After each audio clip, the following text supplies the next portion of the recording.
When you unbox a new piece of equipment, you see something so big and amazing with so many buttons and knobs hanging around, you're just wondering and you get a little bit intimidated of what this thing can do. Well, that's what DJ Suketu Unmixed is for. We are going to be explaining the Pioneer CDJ 2000 to you. In the last episode, we looked at the display of the CD player. This time, we're going to go further. So what are we waiting for? Let's dive right into it.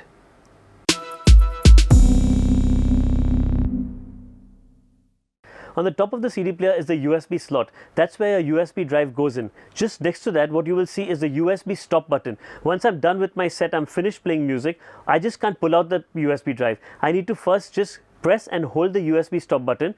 Once the light stops blinking, I can pull out the USB. Well, let's put it back in again. Press the USB and we read it one more time. Just under that is the SD card holder. All you have to do is lift up the flap, put your SD card inside. It's a push button. You can remove it, and once you push it back in, close the slot and we are all set. If you're playing from the SD card, don't forget, don't get confused, make sure you select the SD card option which is right next to it. Just under the SD card slots, you'll see 3 buttons which are the hot cue buttons. What are hot cues? Don't get impatient, we're just going to be teaching you everything step by step. We're going to be doing an episode on hot cues soon. Well, just under the hot cue buttons, you'll see another knob which is for the direction, forward and reverse. Well, what basically these CD players do is it helps you play the song in the forward direction, which of course you're supposed to play it and listen to it that way, but just for effect's sake, you can even play the song backwards. Let's listen to some music to get this feature. The song is playing in the forward direction. If I put the knob down, then the song starts playing in the reverse direction just like this.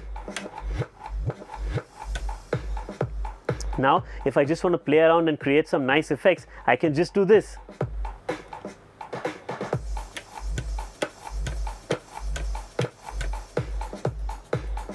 So that's what the forward and the reverse direction buttons do.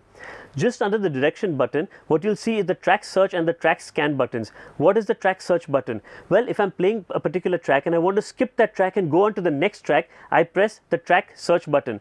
And in the same way, if I'm playing a particular track and I want to go back to the previous track, I press rewind on the track search button. But if I'm playing a particular song and I want to move ahead in that same song, then I use the track scan button. Let me give you an example again. Yep, the song is going. Let's say I want to move forward in the same song and go to the portion where the breakdown happens. So all I have to do is press the track scan buttons. And there I am at the breakdown. If I want to go back again to the beat section in the beginning, all I have to do is press the reverse button on the track scan, just like this. And I go back to the beat portion again. So that's the difference between track search and track scan. Just below that, you'll see the cue button and the play pause button. What is the cue button? Now, if you listen to music, not all the music starts with a definite beat or a definite rhythm. Sometimes the songs fade in with some pads and violins and music, and then the beat hits in. Well, you definitely don't want to play those songs and from there when you're playing in a club, because you need to play the song from the portion where it says dance. You can't give it the pads and the violins and let the crowd just go, what is happening? That's what the cue button is used for. Once again, we're going to be doing detailed episodes on all these functions one by one. Just below that is the play pause button. The minute you hit this button, the song starts playing just like this. One thing that you need to remember in a DJ CD player is that when you press the pause button again, the song won't stop like it does in a regular CD player. Let me give an example again. The song is on, I press the pause button. Did you notice the song? It's not stopped exactly. It's paused itself at that point, but the sound hasn't stopped. In a CD player, a DJ CD player mind you, if I want to stop the song totally, I press play, and instead of pressing pause, I press the cue button again and the song stops at the beginning of the track. Let's move forward because like I said, all these functions very important and will be taught to you one by one. We go into the biggest thing on the CD player, that is the jog wheel. What does a jog wheel do? It basically gives you a feel of pushing the song faster and slower. If I move it clockwise, the song goes faster, and if I move it anti-clockwise, it goes slower. It's called positive pitch bending and negative pitch bending. This is a temporary speeding up of the song. The song doesn't speed up permanently, it just speeds up for those few seconds to catch the beat, and it slows down for those few seconds till you move the jog wheel to catch the beat. On the right hand side of the jog wheel is the function that the DJs use the most, that is the tempo control or the pitch control. If I slide it downwards, I'm doing a positive pitching. If I go back to the 0 mark, the song is playing at its original tempo, and if I go upwards, I'm doing a negative pitching on the song which is playing. Basically, if I want to listen to the original tone and the original quality of the voice, let's say I'm listening to Fifth Harmony or Coldplay, or for that matter Arijit Singh or Shreya Ghoshal, and I don't want their voice qualities to change and their voice tones to change, I can just do one very simple thing: put on the master tempo button. Now we put the master tempo button on and let's see the difference. If you like that feeling, don't let now I speed up the song. I got that feeling no change in the quality of the voice, only the song has just sped up. In the same way, if I go negative,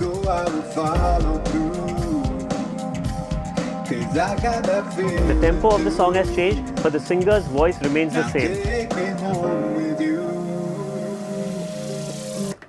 So to all the DJs over there, when you get onto your equipment, put the pen drive in, there are certain things which you need to check, and one of that is that make sure your master tempo button is switched on and it's not off. When you activate and deactivate the master tempo button, there's a backlight which actually lights up when you put it on, but over and above that you can even see the empty, that is the master tempo, on the display. So if you switch it off, the empty on the display goes on, and when you switch it on, it comes back on again. Right next to the tempo slider is one button called the tempo reset button. Let's say for example you have your set pre-planned and pre-pitched and all the songs are playing exactly at 130 BPM. You don't want the slider to move around the place, or maybe your hand hits it by mistake. So what you do is put on the tempo reset button and the green light over here goes on. Now if you notice, when you put the slider down or you put it up, the tempo on the display will remain 0. Speed of the song will not change. If I deactivate this button and the green light goes off, now if I put the slider down, you can see a positive tempo, and if I take the slider up, you can see a negative tempo. But if you put the master tempo reset on, then the tempo remains the tempo of the original song and there is no change to the speed of that song. Just above the master tempo button, there's a button which just says tempo, and if you read under the tempo, it's written +6, +10, +16 and wide.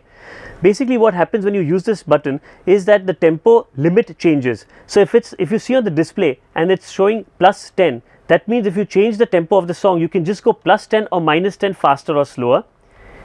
If you press it one more time, you can go +16 and -16 faster, and you press it one more time, it goes onto the wide mode. With the wide mode, you can actually make the song +100 or -100 faster or slower respectively. And they even have an option for +6, so the song can just go 6 BPM faster and 6 BPM slower when negative. So you can just have fun with these buttons. Maybe if you have just a particular tone with you on audio, you can play around with the tone, create your own melodies. A lot of DJs use this particular function to just create different sounds and just play around and have fun with the CD player. Too much information can be detrimental to health sometimes. Well, that's not what DJ Suketu Unmixed is about. DJ Suketu Unmixed is here to make you a good DJ and teach you about the DJ industry. So forget about all that. This much about the CD players right now. We come back and continue with the Pioneer CDJ 2000s. In the meantime, like, comment and subscribe.